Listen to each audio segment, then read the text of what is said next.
everybody. This is Woody. I'm glad to be back here on the sidelines of on the water break, and today I'm on the sidelines with Terry Sanders. Yeah, Eight off the mat and go. Welcome to On a Water Break, the podcast where we talk everything marching arts. Everyone, bring it in. It's time for a water break. so Terry, in 32 counts, can you give me a lifetime wrap up of who you are? My name is Terry Sanders. I currently reside in Pensacola, Florida. I started my marching career in high school at Pensacola High School playing fourth bass drum. Then moved up to tenor, snare my last 2 years. Went to school at Troy State University in Troy, Alabama. Marched snare all 4 years there where I was the center stick. Marched at Florida Wave Drum and Bugle Corps down in Miami, Florida in 1981 and taught there as well. I then turned my activities to WGI as I taught for 30 plus years at Escambia High School, 22 of those doing WGI in every classification, Open, A, and World, making finals in every classification, winning numerous regionals, never placing lower than third place at a regional for all those years. And now I'm into judging WGI. I'm also on the WGI steering committee and the percussion advisory board now. I also serve on the DEI committee for WGI. So it's been quite a ride. I'm thrilled to still be doing the activity, and that's about where I am right now.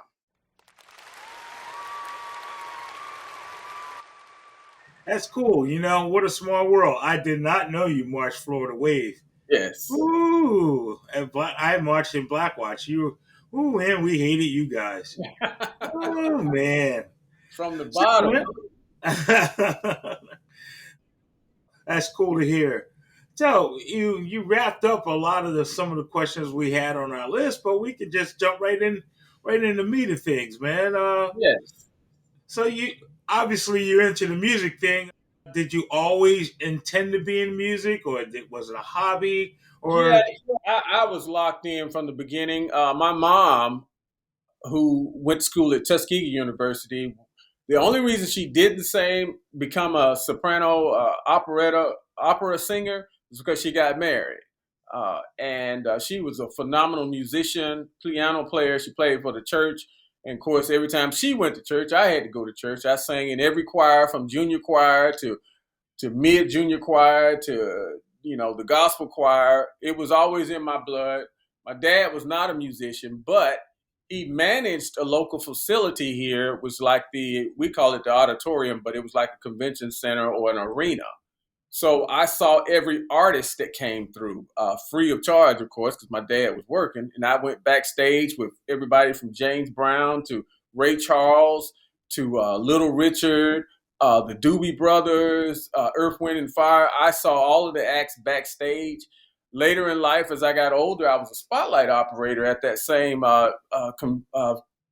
auditorium, and I got to work for Michael Jackson and Janet Jackson doing spotlight operating as they practiced their tour here in Pensacola. So yeah, music has just always been a part of my life. And of course, our mother always played music as she forced us to clean up the house every weekend. So it's something that I could not get away from. That's cool, man. We have music in my family like that also, but nowhere near as in depth as you. That's pretty cool. Maybe would have sent me on a different path also. So this month is Black History Month, and we're trying to get some participation with that, and and introduce the world to a little bit more to like the HBCU world and things. And I know, during the COVID, it was really cool because we got a chance to talk a lot and big groups. And I got a chance to meet a lot of those people, and it was very interesting to me. So that's why when we talked about interviewing people, I said, I need Terry Sanders, man. Well, tell me something about the HB thing. That world is on fire. And it always has been. And I think COVID helped to expose it even more to the mainstream. It's sort of like, we always say DCI is our subculture. But HBCU music has really been in the mainstream for a while. I can remember when I was in high school, Florida A&M, FAMU, did a commercial for Welch's grape juice. And that was probably the first exposure on national TV that the Marching 100 got. And all these years later, my nephew just marched 4 years for FAMU, where he was the center stick. And that activity has grown. That part of the music has really grown. It's so entertaining. It's so mesmerizing to audiences. No one gets up at halftime at a HBCU football game, but everybody wants to see the halftime show. It is what they pay for. And university presidents have long recognized that that is a major recruiter for their universities, whether the kids are in band or not. It's part of the pride of being a part of a HBCU band program. So yeah, it is on fire. And you're right. During the pandemic, I had this kind of a weekly Zoom meeting or monthly Zoom meeting where we talked percussionists from all walks of life. And we had quite a few HBCU directors on the Zoom calls. So one of the silver clouds to come out of that was the networking that we were all able to do and meet people. I still am saddened by the people that I didn't get to work with early on in my career when I needed someone to call who had that expertise that looked just like me. That made a big difference to me, knowing that all of these teachers and all of these resources were out there that I didn't know about. But like I said, that's the silver cloud that came out of the pandemic for me. And the HBCU experience is really booming right now, really booming. Yeah, I would agree. I would agree with that. And it's funny because up here, once you cross the Mason-Dixon line, like it doesn't exist. So it's just really a mystery. And you being a part of both worlds was very interesting to me. So I don't know. I've noticed, since I've been paying attention, I feel like the crowds in the DCI thing is not as big as the HBCU things. Why do you think that may be? Yeah, and it's it's the approach to the entertainment portion. Whereas DCI, if you could play Holst or Tchaikovsky and be great at it, and it's very entertaining to musicians like us because we know those charts or we've studied them or we know how to get access to them to gain. Okay, they're going to do this chart that I studied in college.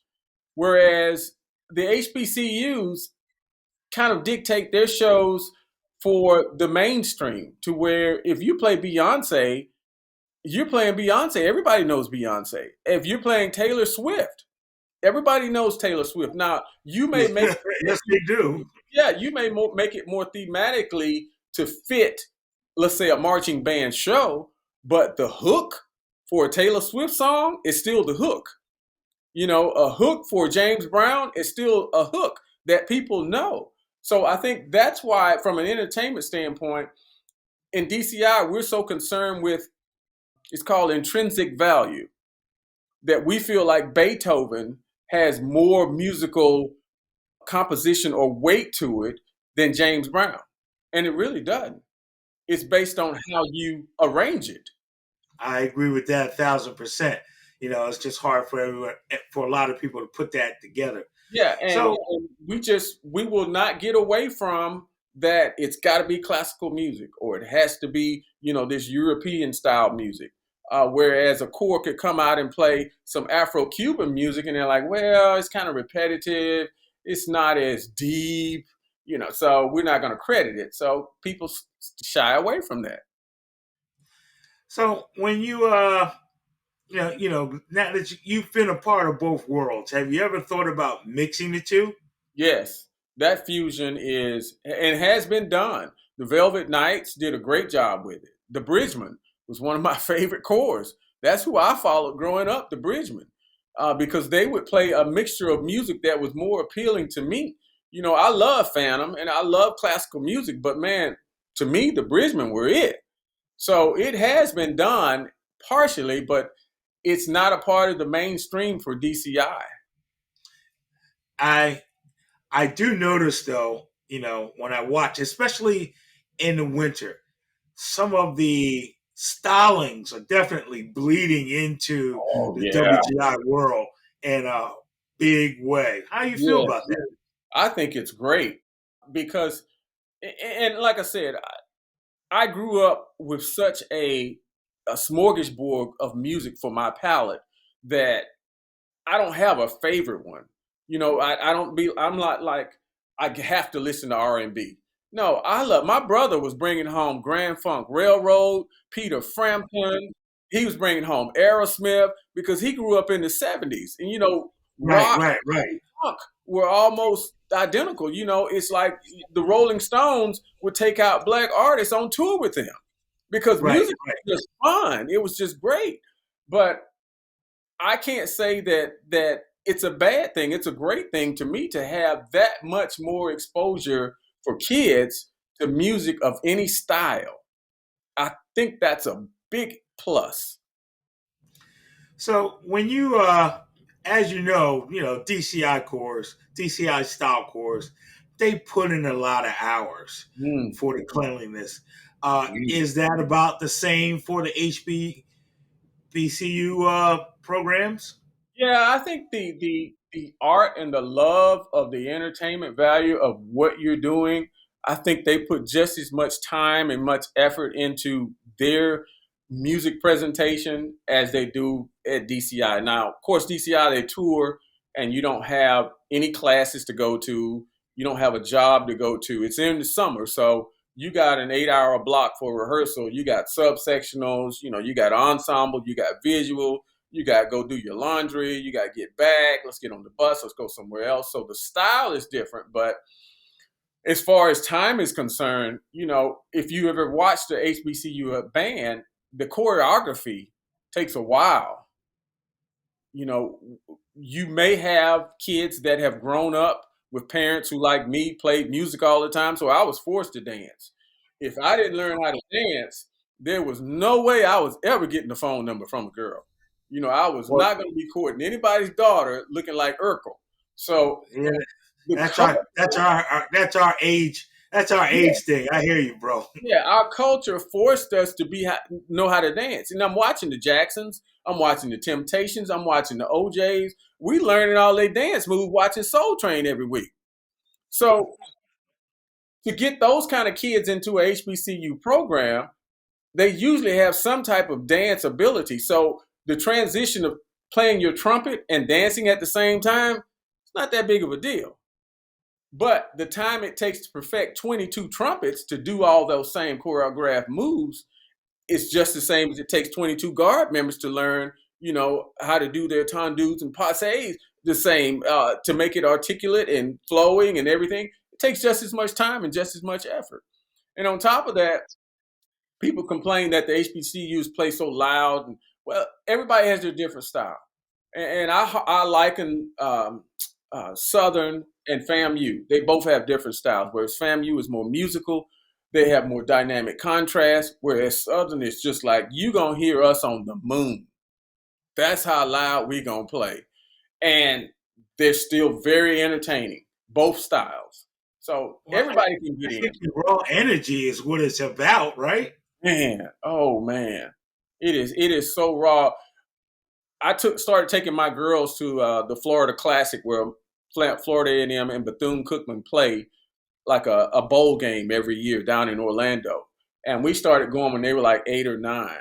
And they absolutely love it. We just went this past year. So it's a family tradition for us. My wife graduated from FAMU. My oldest daughter graduated from FAMU.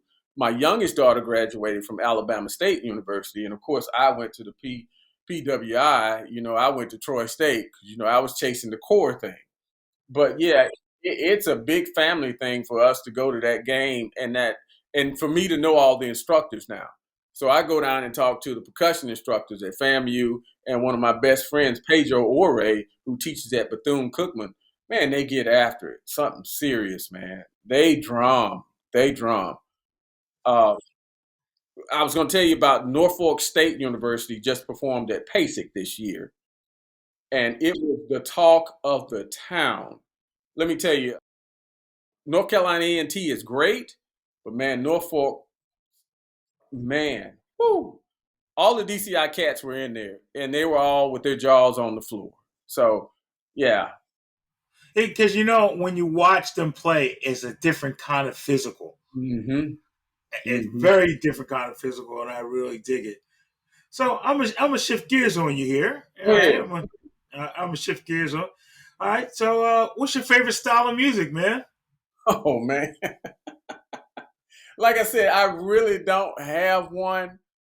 I tend to listen to probably a lot of 70s, 80s, 90s R&B and rock. I love it. You want to move in, man? You want to move in my house? Because we can be brothers. On the flip side, I got a lot of Earl Clue. I got the Crusaders. I'm listening to Grover Washington Jr.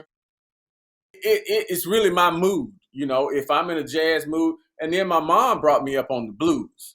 She brought me up on B.B. King and Bobby Blue Bland. And I'll listen to that. I love listening to My Last $2. Sometimes I feel like that. Or I want to go to a hole in the wall. It's a song about that. So it's just my mood of what I feel like listening to that day. And then, of course, being a church kid, having to go to church all the time, I listen to gospel. I love some Kirk Franklin, man. Love it. Oh, Kirk Franklin. Yeah. His arrangements are just, whoo. And, man, we were just down in Miami, this group called New Deco Ensemble out of Miami. It's an orchestra.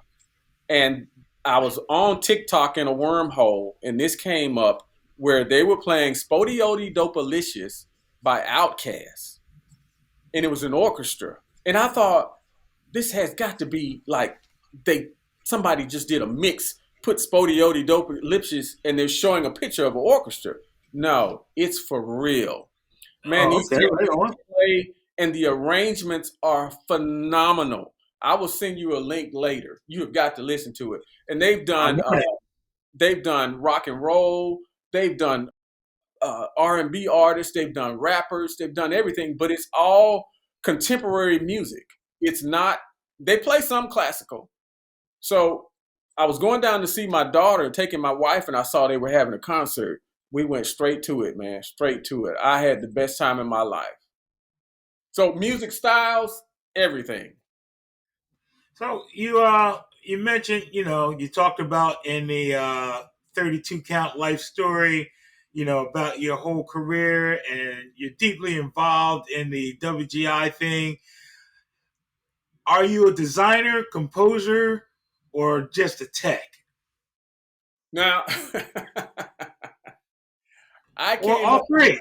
Yeah, I came up in the age where you didn't have these companies selling shows.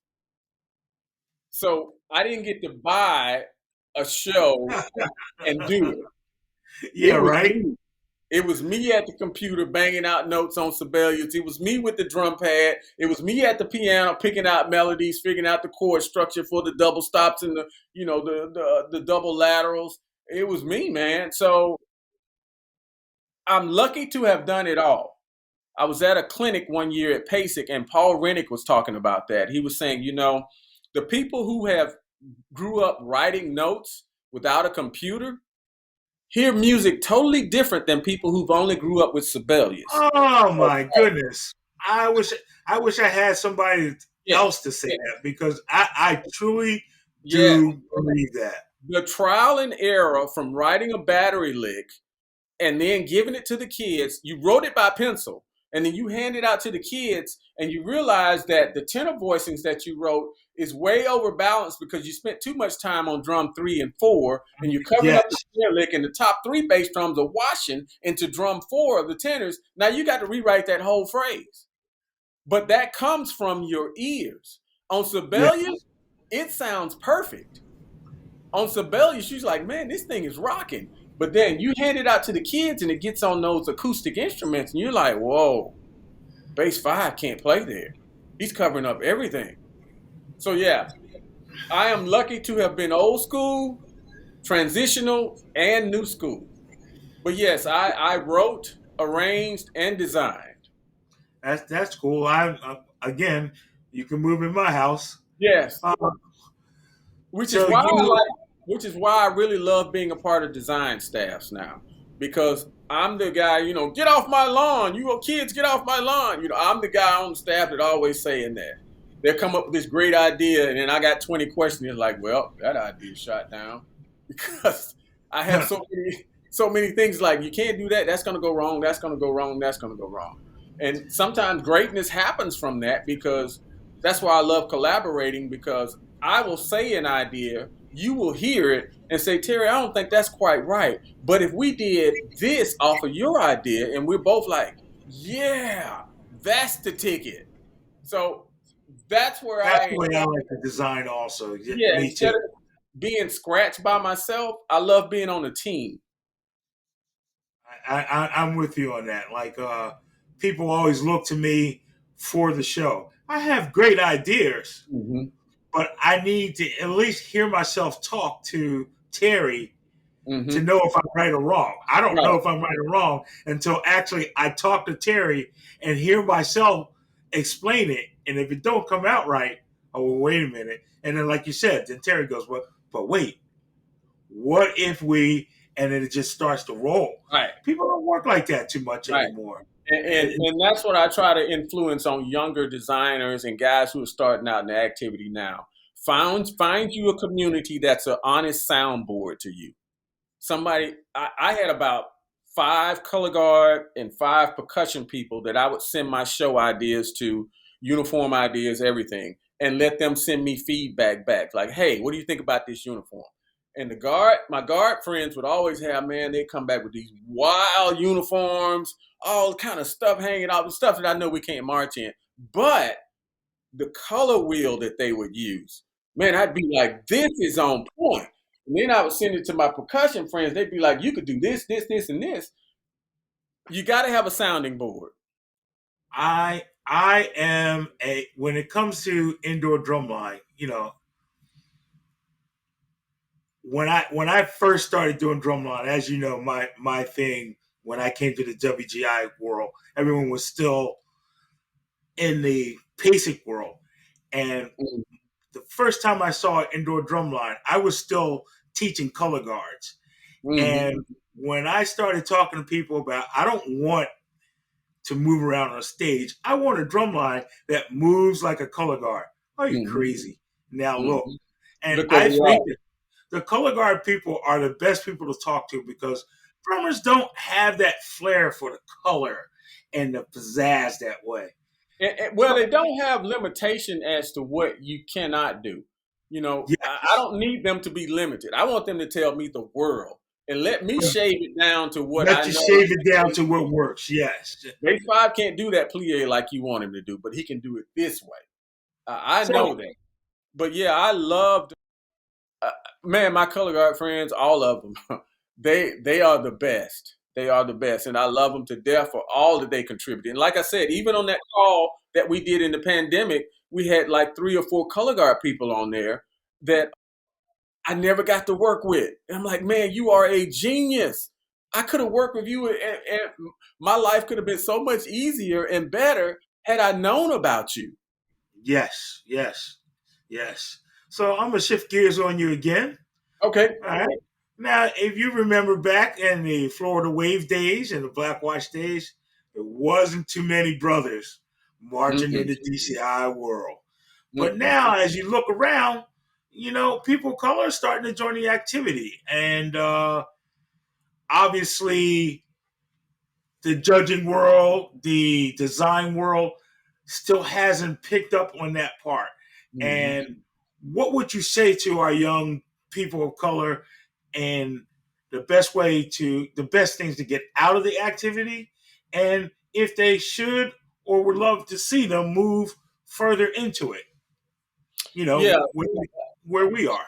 The best thing, I think, for them is to know what type of end game they have in mind. Is it a hobby, or is it you trying to make your life around it? You trying to be serious with it? But the opportunities are there for judging, for design, for core director, whatever you want to do, it's there for the taking. But is that what you want to do? But if it is, there are people that have gone before you that have plenty of outlook and insight to share with you. There are a lot of old school guys, like we met Frank Williams, who taught with Suncoast Sam. Yeah, yeah. I didn't know about Frank.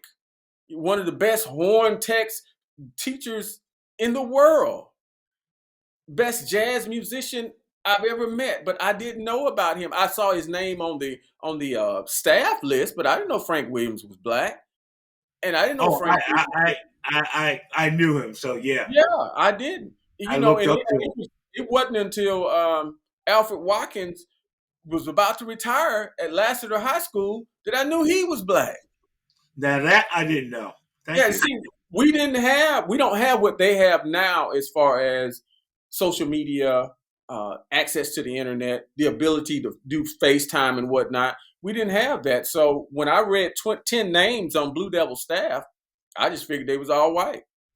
Same here, man. Same here. Ralph Hardiman. Until I met him at a critique when he was judging my group. He sat down and he said, "I'm Ralph Hardiman." I said, "Ralph Hardiman from Santa Clara Vanguard?"